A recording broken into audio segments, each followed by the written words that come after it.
some of his stories. And that will be one of the dinners that I will miss it for nothing. You know me, Pastor Tony. When it's food, invite me. I'm going in. You know, but I would love to be in that dinner. Because it's about to happen something amazing. Something great took place. Now, picture the scene. Are you paying attention? Mary enters the room and brings Jesus a God-honoring offering. She approaches him, breaks open her alabaster jar, and pours it all over his head.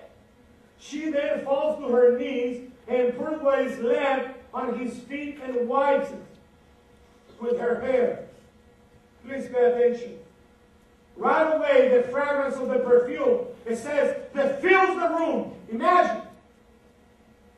Astasia also fills the air.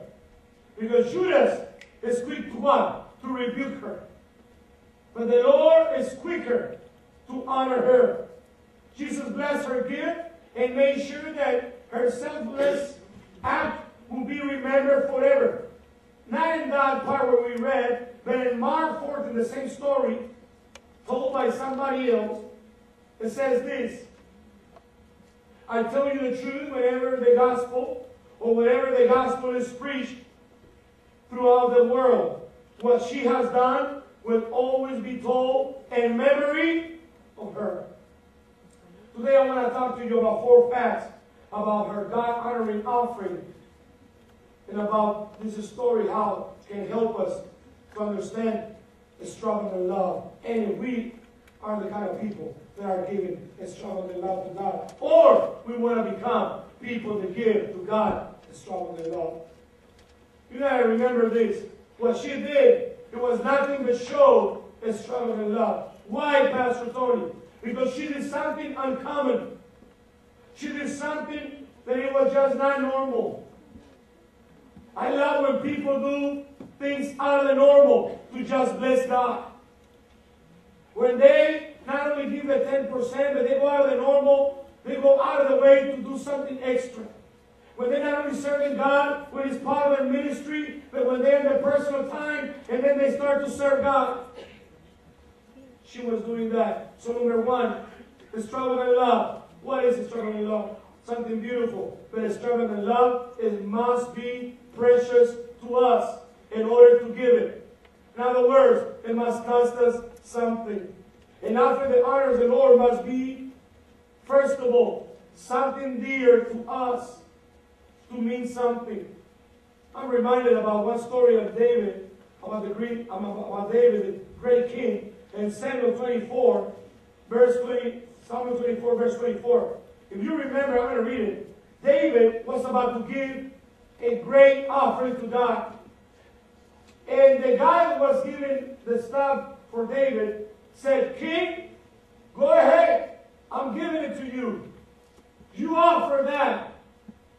You see, when my son was a little kid, I used to give him money to give it to the offering to discipline his habit of giving to God. But the truth is that it was costing him what? Say it out.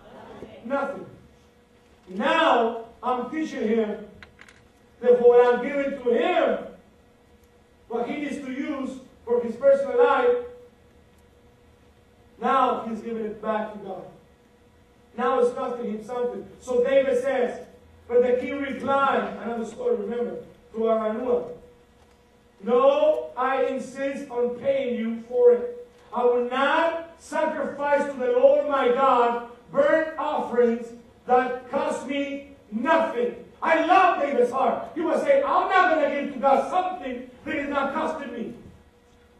David, it was known by the man that loved God with extravagant love. When Mary brought her offering, it was precious to her. She brought, listen to me, you need to get this, because this will help you. That way you never change, because you are already sleeping. That way you never change. Pay attention. Wake up. You know what I mean? Yes, I'm talking about it. Wake up. She brought the equivalent of 1 year's salary and poured it upon Christ. It was beyond what many might have thought was reasonable, but not for Mary. Did you know, pay attention, that according to Mark, that it was very expensive, the perfume. Look at what it says, verse 5. It could have been sold for more than 1 year's wages. The perfume in those days was worth 300 denarius. How much? 300 Demetrius. It's not like Demetrius, right? Denarius, Demetrius, same. 300 denarius. Now, 1 denarius was equivalent to the salary of 1 day. I wonder you get this in your mind. This perfume was very elevated, but for this lady was not too much, because she knew that she was not just giving perfume to somebody. She was blessing the King of Kings. Amen? So she knew it was worth doing it. I just want to give you some, trivia for those of you like trivia. 300 denarius right now is equivalent. I didn't say that. Equivalent, right? It's equivalent to $1,500.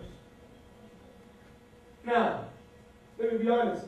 That's what they used to make in those days, $1,500 in 1 year.